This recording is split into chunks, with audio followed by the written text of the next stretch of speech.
Hello all day 14 of changing my morning routine. நேற்று evening அம்மாட்ட பேசும்போதே அம்மா எனக்கு மிச்சரும் முறுக்கு அல்வா வாங்கிட்டா மீன் குழம்பு செஞ்சு கொடுன்னு ஒரு லிஸ்ட் அடிக்கியாச்சு.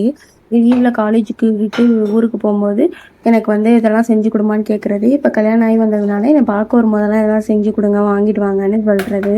என்ன மாதிரி தான் எல்லாரும் இருப்பீங்கன்னு நினைக்கிறேன் கேர்ள்ஸ்லாம் கல்யாணத்துக்கு அப்புறம். தென் இன்னைக்கு காலையில் எழுந்திரிச்சோடனே மார்னிங் ரொட்டீனும் நல்லா தான் போகுது. ஃப்ரெஷ்ஷப் ஆகிட்டு வெந்தய தண்ணியை குடித்தா கையோடையே சுடு தண்ணி போட்டு சப்பாத்தி இல்லை பூரிக்கு மாவு பிசைஞ்சு வச்சுட்டேன். ரொம்ப நாள் ஆச்சு இன்னைக்கு எனக்கு பூரி சாப்பிடணும்னு கிரேவிங் ஆயிடுச்சு.